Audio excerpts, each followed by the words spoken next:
Hello guys, once again, iyi ni Shyizo Trading. Uyu munsi reka turebere hamwe Pi Analysis. Nk'uko mwabibonye ubushize twavuze yuko Pi niramuka iburekinze aha hantu habereye inverse fair value gap ya bullish, hakabera sell. Niramuka bayi broken down, bakwitega iki? Ko Pi yakomeza ikazamuka. Bakwitega ko Pi yakomeza ikazamuka ikazagera hehe? Nibura kuri 0.13. Mu by'ukuri nureba uku kwezi n'uburyo kwarangiye, monthly candlestick y'ukwezi, urabibona yuko n'ubundi iracyari weak cyane, kandi yanasize iki? Fair value gap bearish nini cyane. Oya, ntabwo yasize yayisize he? Hano hejuru cyane. Urumva nibura muri iyi zone ya 0.11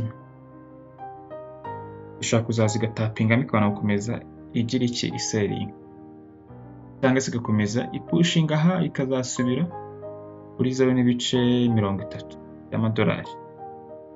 Ni ukuvuga ngo Pi USD nibura umuntu wese wafata ahantu heza ho guselingira ni muri ibi bice kuri iyi trend ni strong, nibura kuri 0.13 cyangwa 0.12 niho hari strong umuntu yaselingira. Ahangaha iri ubu ngubu byiza ntabwo umuntu yagira iki? Aha selingira. Murabona neza kandi neza twatanditse yari yagerwaho, ntabwo yari yagerwaho na gato, aracyabura kugera kuri 0.091. Mu gihe itari yahagera no trade, numva haracyari igihe cyo gupushinga ahangaha ngo izakomeze izamuke, kuko ni breaking iyi zone zabivuze okay, za mbaraga zatumaga iselinga zashize, ubu ngubu yafatiraho ikazamuka. Kubera ko nk'uko ubireba mu munsi time frame y'umunsi, iyi ngiyi ni zone ya failinze yayigarutsemo, bivuze ngo irayikoraho retest iselinga, cyangwa se iyi breaking ikomeze ibuying.